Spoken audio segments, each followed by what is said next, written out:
Terça-feira, 25 de abril. Meu querido irmão, minha querida irmã, estamos entrando na sua vida e muito gostaríamos de entrar no seu coração para aí semear a palavra de Deus, que é sempre a grande orientação para a nossa vida. Nesta terça-feira, celebramos a festa de São Marcos Evangelista. E a liturgia nos apresenta o Evangelho de São Marcos, capítulo 16, versículo de 15 a 20. Naquele tempo, Jesus se manifestou aos 11 discípulos e disse-lhes: Ide pelo mundo inteiro e anunciai o Evangelho a toda criatura. Quem crer e for batizado será salvo. Quem não crer será condenado.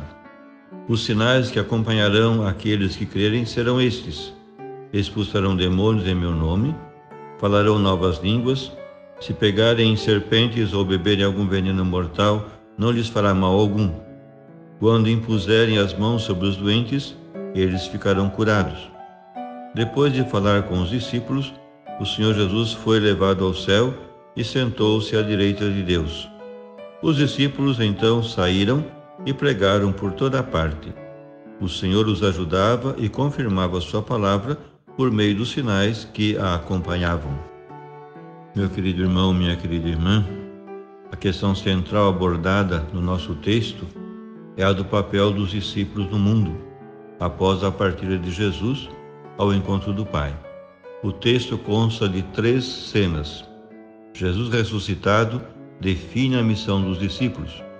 Jesus parte ao encontro do Pai. Os discípulos partem ao encontro do mundo, a fim de concretizar a missão que Jesus lhes confiou.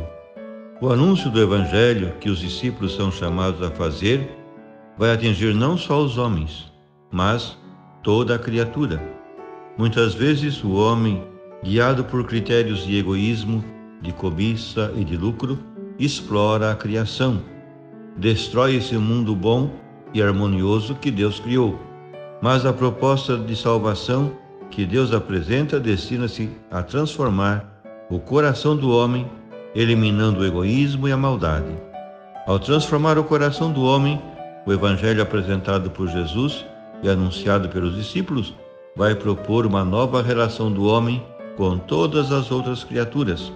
Uma relação não mais marcada pelo egoísmo e pela exploração, mas pelo respeito e pelo amor. Dessa forma, nascerá uma nova humanidade e uma nova natureza. A missão que Jesus confiou aos discípulos é uma missão universal. As fronteiras, as raças, a diversidade de culturas não podem ser obstáculos para a presença da proposta libertadora de Jesus no mundo. Tenho consciência de que a missão que foi confiada aos discípulos é uma missão universal. Tenho consciência de que Jesus me envia a todos os homens, sem distinção de raças, de etnias, de diferenças religiosas, sociais ou econômicas, para anunciar-lhes a libertação, a salvação e a vida definitiva. Tenho consciência de que sou responsável pela vida, pela felicidade e pela liberdade de todos os meus irmãos, mesmo que eles habitem no outro lado do mundo.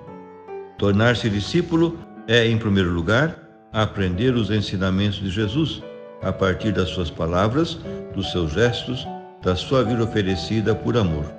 É claro que o mundo do século XXI apresenta todos os dias desafios novos, mas os discípulos, formados na escola de Jesus, são convidados a ler os desafios que hoje o mundo coloca à luz dos ensinamentos de Jesus.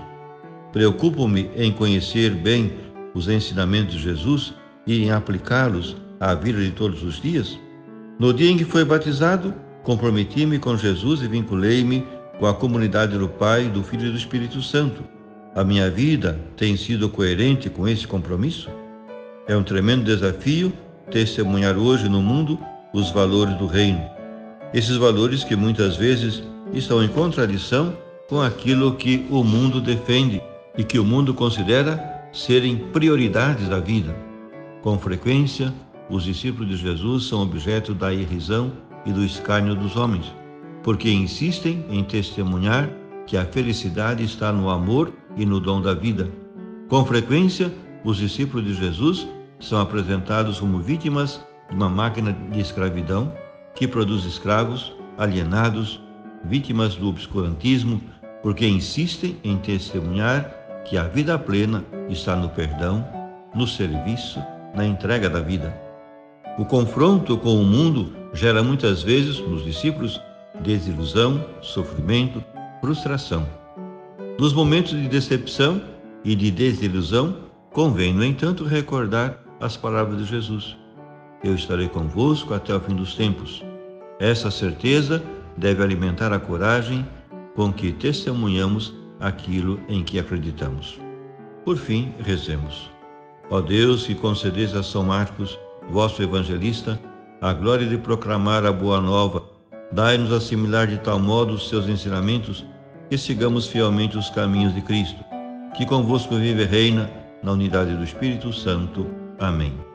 E a você, meu querido irmão, minha querida irmã, que me acompanhou neste encontro com a Palavra de Deus, desça sobre ti a bênção de Deus Todo-Poderoso, Pai e Filho e Espírito Santo. Amém.